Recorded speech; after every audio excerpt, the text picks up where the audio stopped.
TCB मंत्री Vishwajeet राणेन amendment कायदो काडून उडोवन खरोच बरो निर्णय घेतला अशें बाणावलेचो आमदार वेंझी वेगसान सांगलें. आतां गोंयची खरी उदरगत दिसून येता अशेंय वेंझीचें म्हणणें. खर आंदोलना उपरांत गोंय वांटोवपाक गोंयच्या जनतेन जीव ओतून यत्न केल्ल्यान हो अमेंडमेंट कायदो फाटीं घेवपाक यश आयलां.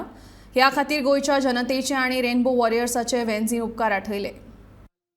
चोयलें 3 आमदार आसले आमी तिगूय आसले तिंकाल पार्ट ऑफ दीस आणि I would say it is a very good decision what the minister has taken, and I would congratulate Rainbow Warriors, Abhijit Prabhudesai, by Diana Amgale and Claude Alvarez, rest all the NGOs who were there, and to the people of Goa who stood by ek महिना continuous effort to make sure that the people understand, and this was the pressure on the government.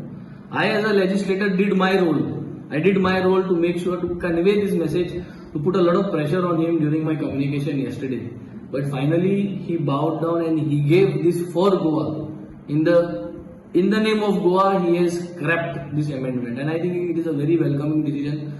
None of the ministers in the past have done this, and I think Bodol म्हणटाय तो Bodol. आज आमी नवे आमदारान आमगेलो role play केलो, गोंयकारांनी तेमगे role play केलो, and I would, from the bottom of my heart, I appreciate and I would like to thank Rainbow Warriors, their team, all the NGOs who have put this pressure. So the battle has not yet been won. This journey is a long journey. There are so many other amendments that are being proposed. So step by step, I think people will do their role. We as legislators, new legislators, we will do our part, and our part is to take